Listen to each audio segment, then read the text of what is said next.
हाँ, good morning everyone. Good morning all of you. देखो, हाँ, आज हम शुरू करेंगे रस। हमारा जो क्लास 10th का ग्रामर का पोर्शन है उसमें वाक्य, वाच्य, पद परिचय और चौथे नंबर पे आता है हमारा रस। ठीक है, तो व्याकरण बाकी हमारा राइटिंग पोर्शन पे आता है। ये व्याकरण का हमारा चैप्टर है, जो रस है वो अंतिम चैप्टर है। Do not touch screen. हाँ, तो बच्चों देखो, हम आज पढ़ेंगे, क्या पढ़ेंगे? रस। ठीक है, ये डेट को हम यहाँ से मिटा देते हैं। रस से तात्पर्य क्या है? काव्य का आनंद प्राप्त करने से है। रस क्या होता है? ध्यान से सुनना, क्या होता है रस? रस से तात्पर्य है काव्य का आनंद प्राप्त करना। ठीक है, रस क्या किस लिए होता है? काव्य का आनंद। जैसे हम खाने में, भोजन में हमें स्वाद आता है ना, रस आता है, तो उससे हमारे मन को तृप्ति मिलती है। ऐसे ही काव्य पढ़ते समय, कविता पढ़ते समय भी हमारे हृदय को, हमारे मन को जो आनंद आता है, उस आनंद को जब हम प्राप्त करते हैं उसी को रस कहते हैं। जब हम किसी कविता, कहानी, नाटक, उपन्यास, फिल्म आदि को पढ़ते या देखते या सुनते हैं, ठीक है, तो क्या होता है? तब पाठक, श्रोता या दर्शक जो होता है, जिस सुख एवं आनंद की अनुभूति करते हैं, वही काव्य में रस कहलाता है। ठीक है, अब हम पढ़ेंगे रस के अंग। रस के अंग कितने हैं? देखो, रस के अंग हैं जो हैं वो 4 हैं। कौन कौन से? स्थायी भाव, विभाव, अनुभाव, संचारी भाव। अब इसको आपने ध्यानपूर्वक समझना है। रस के 4 अंग हैं: स्थायी भाव, विभाव, अनुभाव और संचारी भाव। तो देखिए, रस के अंग का इसी तरह से आपको डायग्राम बनाना है। ये रस का जो रस का अंग है वह स्थायी भाव, ठीक है, स्थायी भाव, विभाव, अनुभाव और संचारी भाव। ठीक है, तो विभाव देखिए, स्थायी भाव जो है, रस के जो अंग है 4 हैं। एक तो हमारे मन में होता है स्थायी भाव, हमारे हृदय में जो होता है स्थायी भाव, जो हमेशा हमारे हृदय में रहता है, और वो कविता, कहानी, नाटक जो है उसको पढ़ते समय जो हमारे मन में भाव रहते हैं, इसी स्थायी भाव से वो निकलते हैं। ठीक है, दूसरा है विभाव। विभाव का होता है एक आलंबन है और एक उद्दीपन है, 2 इसके पार्ट हैं। अब जो आलंबन है इसका भी 2 पार्ट हैं, आश्रय और विषय। अब ये आगे आप डीपली समझोगे इसको। जो अनुभव है, अनुभव के भी 4 पार्ट हैं: सात्विक अनुभव, कायिक अनुभव, वाचिक अनुभव, आहार्य। आहार्य, य के ऊपर रौ भी लगता है, हाँ, ये यहाँ पर लगाया नहीं है, आहार्य। ठीक है, आहार्य, यहाँ पर रौ के ऊपर।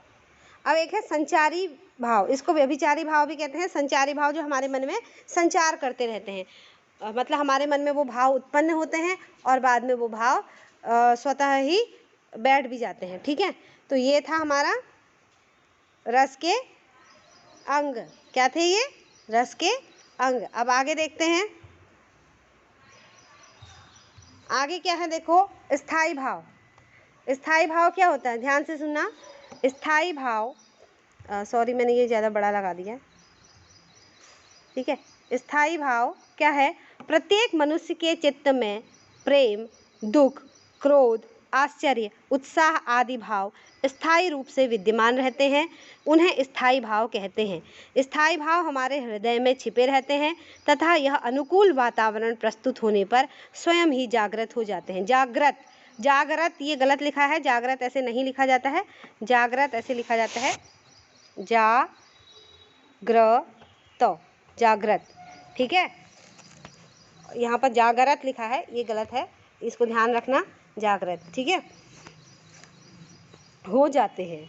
ठीक है, ये आपको समझ में आ गया होगा यहाँ पे। अब हम पढ़ेंगे विभाव। विभाव क्या है? देखो, विभाव से तात्पर्य, अभिप्राय है, गुड मॉर्निंग, विभाव से अभिप्राय उन वस्तुओं एवं विषयों के वर्णन से है जिनके प्रति सहृदय के मन में किसी प्रकार का भाव या संवेदना जागृत होती है। अर्थात भाव के जो कारण होते हैं उन्हें विभाव कहते हैं। विभाव 2 प्रकार के होते हैं, ठीक है। भाव के जो कारण होते हैं उनको विभाव कहते हैं। जो भाव उत्पन्न होता है, कैसे उत्पन्न होता है, उसके कारण क्या क्या होते हैं, तो उसको हम विभाव कहते हैं। उसके दो कारण कौन से बताए थे मैंने, एक आलंबन विभाव, एक उद्दीपन विभाव। ठीक है। अब यहाँ पर आलंबन विभाव और उद्दीपन विभाव के बारे में आप जानोगे कि ये क्या है। देखो, आलंबन विभाव, जिन व्यक्तियों या पात्रों के आलंबन या सहारे से स्थायी भाव उत्पन्न होते हैं वे आलंबन विभाव कहते हैं। जैसे नायक नायिका आलंबन के भी दो प्रकार हैं। नायक और नायिका आलंबन के दो प्रकार हैं, उनमें से भी एक विषय होता है और एक आश्रय होता है। अब ये आगे तुम ठीक से समझोगे, मैं जब ठीक से इसको समझाऊंगी तब इसको तुम समझ पाओगे। ठीक है। अभी तुम ध्यानपूर्वक सुनो मैं क्या कह रही हूँ, फिर यही चीज़ पीछे आएगी। दूसरा है उद्दीपन विभाव। आश्रय के मन में उत्पन्न हुए स्थायी भाव को और तीव्र करने वाले विषय की बाहरी चेष्टाओं और बाह्य वातावरण को उद्दीपन विभाव कहते हैं। देखो, उद्दीपन क्या है, आश्रय के मन में उत्पन्न हुए स्थायी भाव को और तीव्र करने वाले विषय की बाहरी चेष्टाओं और बाह्य वातावरण को उद्दीपन विभाव कहते हैं। अब एक बार यहाँ ध्यानपूर्वक देखो,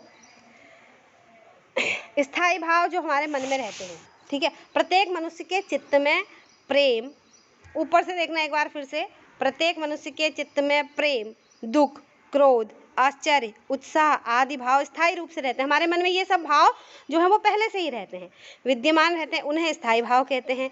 स्थायी भाव हमारे हृदय में छिपे रहते हैं तथा यह अनुकूल वातावरण प्रस्तुत होने पर स्वयं ही जागृत हो जाते हैं। जैसे हमको वातावरण मिलेगा कि रस का वातावरण मिलेगा, तो ये जो भाव होते हैं ये अपने आप ही जागृत हो जाते हैं। ठीक है।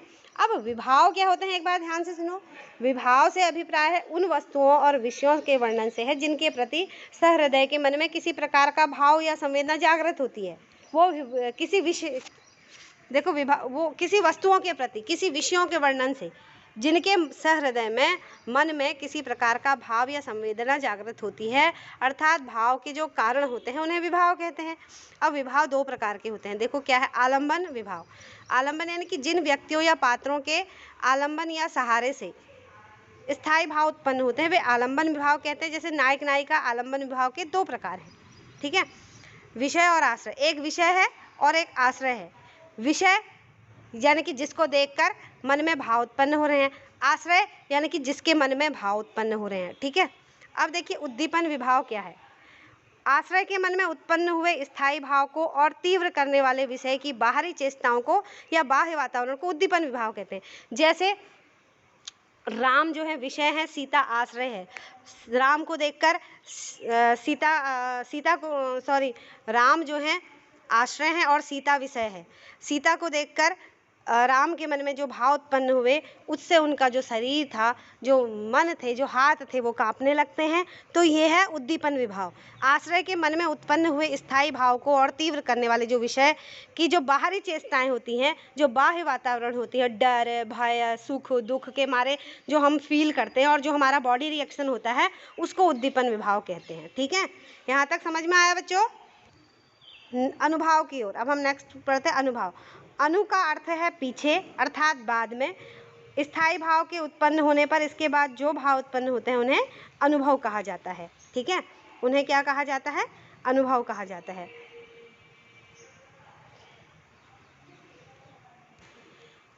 अनुभव भी चार प्रकार के होते हैं। मैंने तुम्हें बताया था वहाँ कि अनुभव जो होते हैं वो चार प्रकार के होते हैं। पहला है